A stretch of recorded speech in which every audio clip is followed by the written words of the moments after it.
ನಮಸ್ತೆ ವೀಕ್ಷಕರೇ. ಕೆಲವು ಪೇಷಂಟ್ಸ್ಗೆ ಕ್ಯಾನ್ಸರ್ ಡಯಾಗ್ನೋಸ್ ಆದಾಗ ಆ ಕ್ಯಾನ್ಸರ್ನ ಹೆಸರು ಕೇಳಿದ್ರೇ ಸ್ವಲ್ಪ ಭಯ ಆಗುತ್ತೆ, ಏನೂ ಅರ್ಥ ಆಗಲ್ಲ, ಕನ್ಫ್ಯೂಷನ್ ಆಗುತ್ತೆ.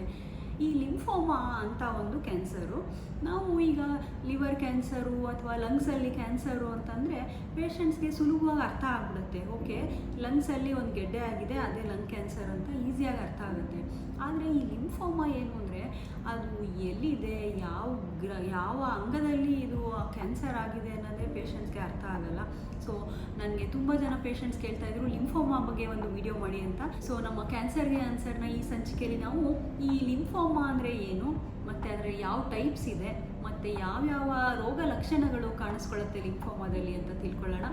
ನಿಮಗೆಲ್ಲ ಗೊತ್ತೇ ಇದೆ, ನಾನು ಡಾಕ್ಟರ್ ಅಪರ್ಣಾ ಶ್ರೀವತ್ಸ. ನಾನು ಶಿವಮೊಗ್ಗದ ಸಹ್ಯಾದ್ರಿ ನಾರಾಯಣ ಮಲ್ಟಿ ಸ್ಪೆಷಾಲಿಟಿ ಹಾಸ್ಪಿಟ್ಲಲ್ಲಿ ಆಂಕಾಲಜಿಸ್ಟ್ ಆಗಿದ್ದೀನಿ. ನೀವು ಇನ್ನೂ ನಮ್ಮ ಕ್ಯಾನ್ಸರ್ಗೆ ಆನ್ಸರ್ ಯೂಟ್ಯೂಬ್ ಚಾನಲ್ಗೆ ಸಬ್ಸ್ಕ್ರೈಬ್ ಮಾಡಲಿಲ್ಲ ಅಂದರೆ ಈಗಲೇ ಸಬ್ಸ್ಕ್ರೈಬ್ ಮಾಡಿ, ಮತ್ತು ಇಂಥ ವೈಜ್ಞಾನಿಕ ಮಾಹಿತಿಗಳನ್ನ ನಿಮ್ಮ ಫ್ರೆಂಡ್ಸ್ ಆ್ಯಂಡ್ ಫ್ಯಾಮಿಲಿ ಹತ್ರ ಶೇರ್ ಮಾಡಿ.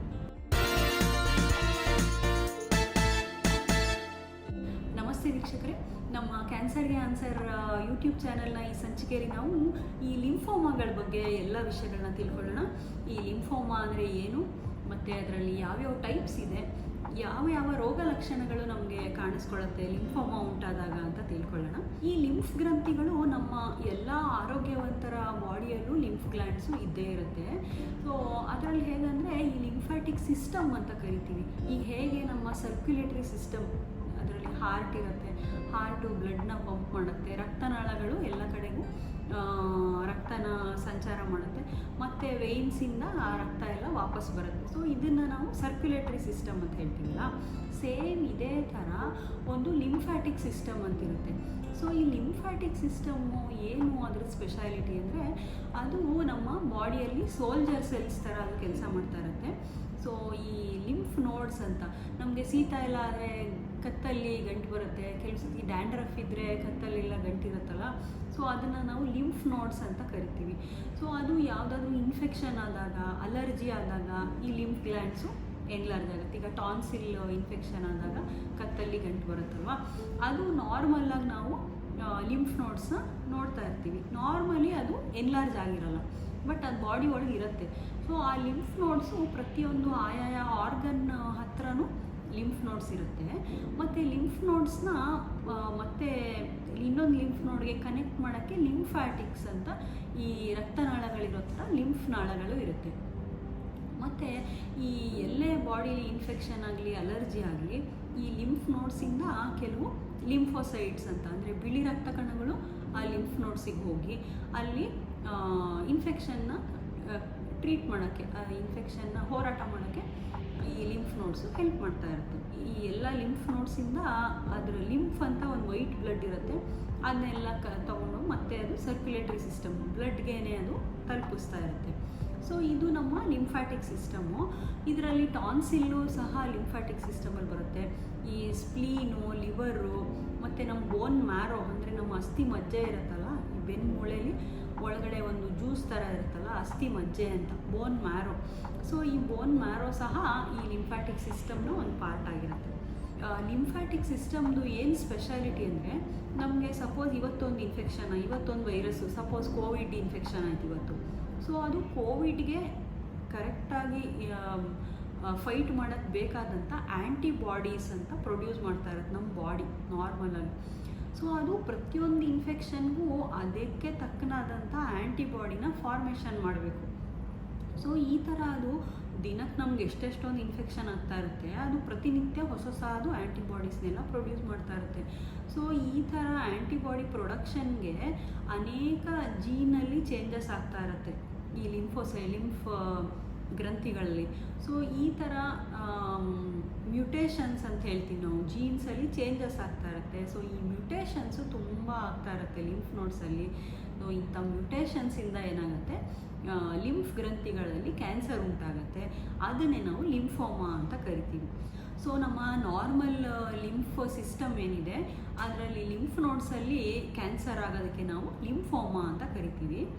ಸೊ ಲಿಂಫೋಮಾಗೆ ಅನೇಕ ಕಾರಣಗಳು. ಏನೇನು ಕಾರಣ ಅಂದರೆ ಅದು ಪ್ರತಿಯೊಂದು ಲಿಂಫೋಮಾಗೂ ಅದರದ್ದೇ ಆದಂಥ ಕಾಸಸ್ ಇರುತ್ತೆ. ಬಟ್ ಯೂಶ್ವಲಿ ನಾವು ಹೇಳ್ತೀವಿ ಏಜ್ ಆಗ್ತಾ ಆಗ್ತಾ ಲಿಂಫೋಮಾ ರಿಸ್ಕು ಜಾಸ್ತಿ ಆಗುತ್ತೆ. ಕೆಲವು ಇನ್ಫೆಕ್ಷನ್ಗಳು, ಈ HIV ಮತ್ತು ಹೆಪಟೈಟಿಸ್ C ಇಂಥ ವೈರಸ್ ಇನ್ಫೆಕ್ಷನು, ಮತ್ತು ಕೆಲವು ಈ H. ಪೈಲೋರಿ ಅಂತ ಗ್ಯಾಸ್ಟ್ರಿಕ್ ಇನ್ಫೆಕ್ಷನ್ ಆಗುತ್ತೆ. ಸೊ ಇಂಥ ಪೇಷಂಟ್ಸಲ್ಲಿ ಲಿಂಫೋಮಾ ಆಗೋ ಚಾನ್ಸಸ್ ಜಾಸ್ತಿ ಇರುತ್ತೆ.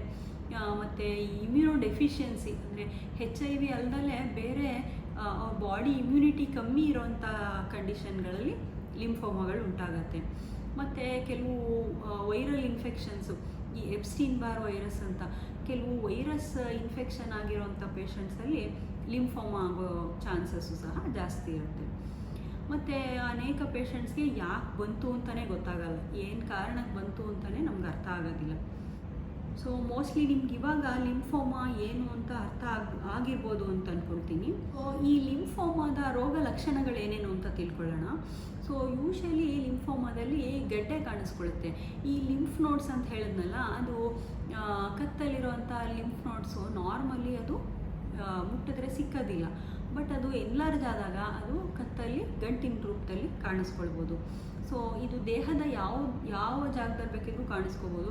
ಕತ್ತಲ್ಲಿ ಗಂಟು ಕಾಣಿಸ್ಕೊಳ್ಳೋದು, ಕಂಕ್ಳಲ್ಲಿ ಗಂಟು ಕಾಣಿಸೋದು, ಮತ್ತು ತೊಡೆ ಸಂದಿಲಿ ಗಂಟಿರ್ಬೋದು, ಹೊಟ್ಟೆಯಲ್ಲಿ ಸ್ಪ್ಲೀನ್ ಅಥವಾ ಲಿವರ್ ಎನ್ಲಾರ್ಜ್ ಆಗಿ ಹೊಟ್ಟೆಯಲ್ಲಿ ಗಡ್ಡೆ ಕಾಣಿಸ್ಕೊಳ್ಬೋದು. ಇದು ಬ್ರೈನಲ್ಲಿ ಸಹ ಉಂಟಾಗ್ಬೋದು ಲಿಂಫೋಮಾ. ಅವಾಗ ಏನಾಗುತ್ತೆ, ಅವ್ರಿಗೆ ತಲೆನೋವು ಬರೋದು, ವಾಂತಿ ಆಗೋದು, ತಲೆ ಸುತ್ತು ಬರೋದು, ಫಿಟ್ಸ್ ಬರೋದು, ಈ ಥರ ಲಕ್ಷಣಗಳು ಸಹ ಇರ್ಬೋದು. ಸೊ ದೇಹದ ಯಾವ್ಯಾವ ಭಾಗದಲ್ಲಿ ಲಿಂಫ್ ನೋಡ್ ಇರುತ್ತೋ ಎಲ್ಲ ಜಾಗದಲ್ಲೂ ಲಿಂಫೋಮಾ ಉಂಟಾಗ್ಬೋದು. ಮತ್ತು ನಾವು ಎಕ್ಸ್ರೇ ಅಥವಾ CT ಸ್ಕ್ಯಾನ್ ಮಾಡಿದಾಗ ಎದೆಯಲ್ಲಿ ಲಿಂಫ್ ನೋಡ್ಸ್ ಕಾಣಿಸ್ಬೋದು, ಹೊಟ್ಟೆಯಲ್ಲೂ ಸಹ ಲಿಂಫ್ ನೋಡ್ಸು ಇರ್ಬೋದು. ಮತ್ತು ಈ ಲಿಂಫೋಮಾದ ಇನ್ನೊಂದು ಸ್ಪೆಷಲ್ ಲಕ್ಷಣ ಏನು ಅಂತಂದರೆ, ವಿನಾಕಾರಣ ಜ್ವರ ಬರೋದು, ಡೈಲಿ ಸಂಜೆ ಆದರೆ ಲೈಟಾಗಿ ಜ್ವರ ಬರೋದು, ವೆಯ್ಟ್ ಲಾಸ್ ಆಗೋದು, ಊಟ ಸೇರದೇ ಇರೋದು, ಮತ್ತು ಮೈಯೆಲ್ಲ ಇಚ್ಚಿಂಗು, ಕಡಿತ ಬರೋದು, ಮತ್ತು ವಿನಾಕಾರಣ ವೆಯ್ಟ್ ಲಾಸ್ ಆಗೋದು. ಸೊ ಇವೆಲ್ಲ ಲಿಂಫೋಮಾದ ಲಕ್ಷಣಗಳಿರ್ಬೋದು. ಇದಕ್ಕೆ ನಾವು B ಸಿಂಪ್ಟಮ್ಸ್ ಅಂತ ಕರಿತೀವಿ. ಸೊ ಈ ಥರ ಸಿಂಪ್ಟಮ್ಸ್ ಇದ್ದು ಅವ್ರಿಗೆ ಲಿಂಫ್ ನೋಡು ನಾವು ಪತ್ತೆ ಆದರೆ ಅದು ನಾವು ಲಿಂಫೋಮಾ ಇರ್ಬೋದು ಅಂತ ಸಸ್ಪೆಕ್ಟ್ ಮಾಡ್ತೀವಿ. ಸೊ ಈ ಲಿಂಫೋಮಾದಲ್ಲಿ 2 ಮೇನ್ ಟೈಪ್ ಇರುತ್ತೆ. ಒಂದು ಹಾಜ್ಕಿನ್ ಲಿಂಫೋಮಾ, ಇನ್ನೊಂದು ನಾನ್ ಹಾಜ್ಕಿನ್ ಲಿಂಫೋಮಾ ಅಂತ. ಸೊ ಇದು ಪೇಷಂಟ್ಸ್ಗೆ ಹೇಳಿದ್ರೆ ಅದು ತುಂಬ ಕಷ್ಟ ಅವ್ರಿಗೆ ಅರ್ಥ ಮಾಡ್ಕೊಳ್ಳೋಕ್ಕೆ. ಈ ಹಾಜ್ಕಿನ್ ಲಿಂಫೋಮಾದಲ್ಲಿ ನಾವು ಲಿಂಫ್ ನೋಡನ್ನ ಆಪ್ರೇಷನ್ ಮಾಡಿ ಬಯಾಪ್ಸಿ ಮಾಡಿ ತೆಗೆದಾಗ ಅದನ್ನ ಟೆಸ್ಟ್ ಮಾಡ್ತಾರೆ, ಮೈಕ್ರೋಸ್ಕೋಪಲ್ಲಿ ಅದನ್ನ ಟೆಸ್ಟ್ ಮಾಡ್ತಾರೆ. ಅದರಲ್ಲಿ ಕೆಲವು ಕಣಗಳಿರುತ್ತೆ, ಅದನ್ನು ಹಾಜ್ಕಿನ್ ಸೆಲ್ಸ್ ಅಂತ ಹೇಳ್ತೀವಿ. ಸೊ ಈ ಹಾಜ್ಕಿನ್ ಸೆಲ್ ಇರೋವಂಥ ಲಿಂಫೋಮಾಗಳಾದರೆ ಅದಕ್ಕೆ ಹಾಜ್ಕಿನ್ ಲಿಂಫೋಮಾ ಅಂತೀವಿ. ಇಂಥ ಹಾಜ್ಕಿನ್ ಸೆಲ್ ಇಲ್ಲದೆ ಇರೋವಂಥ ಲಿಂಫೋಮಾಗಳಿಗೆ ನಾನ್ ಹಾಜ್ಕಿನ್ ಲಿಂಫೋಮಾ ಅಂತ ಕರಿತೀವಿ. ಸೊ ಈ ಲಿಂಫೋಮಾಗಳ ಬಗ್ಗೆ ಇನ್ನೂ ಡೀಟೇಲ್ ಆಗಿ ತಿಳ್ಕೊಳ್ಳೋಣ ನಮ್ಮ ನೆಕ್ಸ್ಟ್ ವೀಡಿಯೋಸಲ್ಲಿ. ಈ ವಿಡಿಯೋದಲ್ಲಿ ನೀವು ಲಿಂಫೋಮಾ ಅಂದರೆ ಏನು ಮತ್ತು ಅದರ ರೋಗ ಲಕ್ಷಣಗಳೇನು ಅಂತ ತಿಳ್ಕೊಂಡಿದ್ದೀರಾ, ಮತ್ತು 2 ಟೈಪ್ ಇರುತ್ತೆ ಅಂತ ತಿಳ್ಕೊಂಡಿದ್ದೀರಾ. ಈ ವಿಡಿಯೋ ನೋಡಿದ್ದಕ್ಕೆ ನಿಮಗೆಲ್ಲರಿಗೂ ಧನ್ಯವಾದಗಳು. ನಿಮಗೆ ಈ ವಿಡಿಯೋ ಇಷ್ಟ ಆಗಿದರೆ ಲೈಕ್ ಮಾಡಿ, ಶೇರ್ ಮಾಡಿ, ಮತ್ತು ನಮ್ಮ ಕ್ಯಾನ್ಸರ್ಗೆ ಆನ್ಸರ್ ಯೂಟ್ಯೂಬ್ ಚಾನಲ್ಗೆ ಸಬ್ಸ್ಕ್ರೈಬ್ ಮಾಡೋದನ್ನ ಮರಿಬೇಡಿ. ಪೇಷಂಟ್ಸ್ಗೆ ಕ್ಯಾನ್ಸರ್ ಇದೆ ಅಂತ ಪತ್ತೆ ಆದಾಗ ಅನೇಕ ಸವಾಲುಗಳು ಅವರ ಮನಸ್ಸನ್ನು ಕಾಡುತ್ತೆ. ಕ್ಯಾನ್ಸರು ಯಾವ ಸ್ಟೇಜಲ್ಲಿದೆ, ಅದಕ್ಕೆ ಟ್ರೀಟ್ಮೆಂಟ್ ಏನು ತಗೋಬೇಕಾಗತ್ತೆ, ಕೀಮೊಥೆರಪಿ ಇಲ್ದಲೇ ಟ್ರೀಟ್ಮೆಂಟ್ ಸಾಧ್ಯನೇ ಇಲ್ವಾ, ನಾವು ಉಳಿತೀವಾ ಇಲ್ವಾ ಅಂತ ಅನೇಕ ಪ್ರಶ್ನೆಗಳು ಕಾಡುತ್ತೆ. ಕ್ಯಾನ್ಸರು, ಕೀಮೊಥೆರಪಿ ಅಂತ ಪದಗಳನ್ನ ಕೇಳಿದ್ರೆ ಭಯ ಆಗೋದು ನಿಜ. ಆದರೆ ಅದ್ರ ಬಗ್ಗೆ ನೀವು ವೈಜ್ಞಾನಿಕ ಮಾಹಿತಿಗಳನ್ನು ತಿಳ್ಕೊಂಡ್ರೆ ಕ್ಯಾನ್ಸರ್ ಟ್ರೀಟ್ಮೆಂಟಲ್ಲಿ ಎಷ್ಟೆಲ್ಲ ಬದಲಾವಣೆಗಳಾಗಿದೆ ಅನ್ನೋದು ನಿಮಗೆ ಗೊತ್ತಾಗುತ್ತೆ. ನಿಮಗೆ ಕ್ಯಾನ್ಸರ್ ಬಗ್ಗೆ ಇರೋಂಥ ಅನೇಕ ಪ್ರಶ್ನೆಗಳಿಗೆ ನಾನು ಉತ್ತರ ಕೊಡ್ತಾ ಇದ್ದೀನಿ ನನ್ನ ಕ್ಯಾನ್ಸರ್ಗೆ ಆನ್ಸರ್ ಪುಸ್ತಕದಲ್ಲಿ. ನಾನು ಡಾಕ್ಟರ್ ಅಪರ್ಣಾ ಶ್ರೀವತ್ಸ. ನಾನು ಕಳೆದ 10 ವರ್ಷಗಳಿಂದ ಆಂಕಾಲಜಿಸ್ಟ್ ಆಗಿ ಪ್ರಾಕ್ಟೀಸ್ ಮಾಡ್ತಾ ಇದ್ದೀನಿ. ಕ್ಯಾನ್ಸರ್ ಬಗ್ಗೆ ಇನ್ನೂ ಅನೇಕ ಮಾಹಿತಿಗಳಿಗಾಗಿ ಈ ಕ್ಯಾನ್ಸರ್ಗೆ ಆನ್ಸರ್ ಪುಸ್ತಕನ ಇವತ್ತೇ ಪ್ರೀ ಆರ್ಡರ್ ಮಾಡಿ.